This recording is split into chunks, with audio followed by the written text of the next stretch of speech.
nación le merece al presidente el nuevo escenario político que se crea en Asturias tras la retirada de los apoyos parlamentarios prestados a su investidura? Esta amplísima lección jurídica otorgada por dos ingenieros, que es lo peor que puede pasar en el mundo del derecho.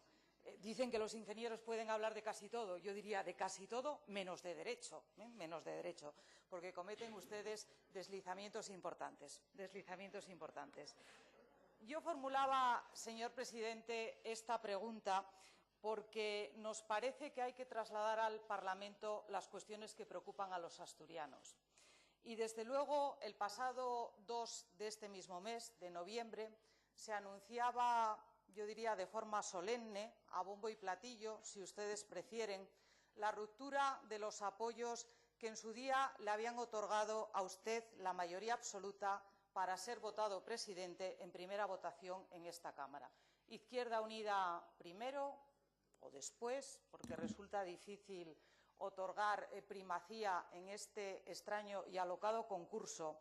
Izquierda Unida y el partido de Rosa Díez anunciaban el fin de los apoyos parlamentarios a la investidura que en su día le otorgaron a usted.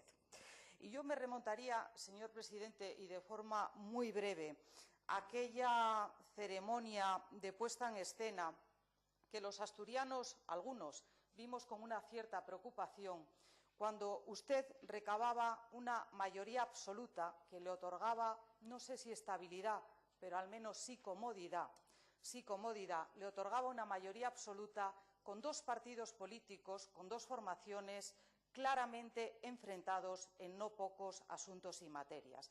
Aquello no era, señor presidente, el augurio de una gran estabilidad política y parlamentaria. Usted lo hizo y nosotros en su día le dijimos que tenía un cierto acierto político conseguir la aritmética parlamentaria que los asturianos no le habían otorgado en las urnas de las pasadas elecciones.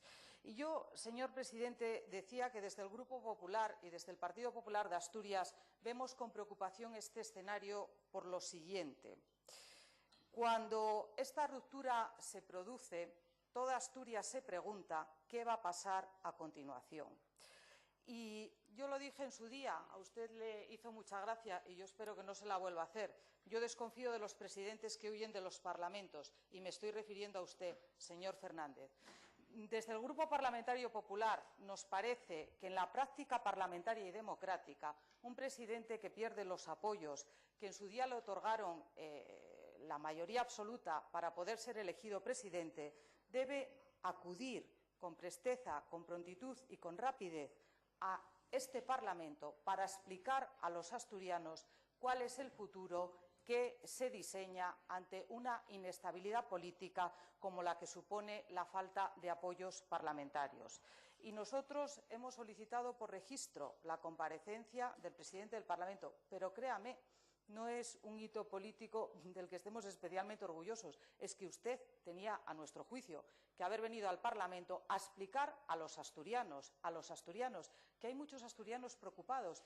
Y créanme que tienen razón para estarlo, porque el horizonte es todavía de dificultades. Y lo es más para aquellos que, queriendo trabajar, no pueden hacerlo. Más de 100.000 asturianos, más de 100.000 paisanos en nuestra tierra.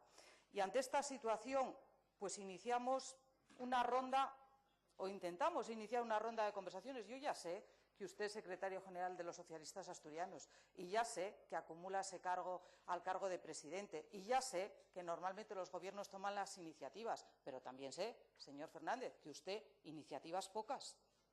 Y por eso, modestamente, este tercer grupo de la Cámara se permitió escribir a todos ustedes, a usted, que pacta con el cuarto y con el quinto, desde luego que también, a usted se permitió escribirle una carta diciendo que ante esta situación de incertidumbre a nosotros nos parecía que era preciso y necesario, por calidad democrática y por responsabilidad ciudadana e institucional, descartando una nueva convocatoria electoral, era necesario entablar un diálogo constructivo.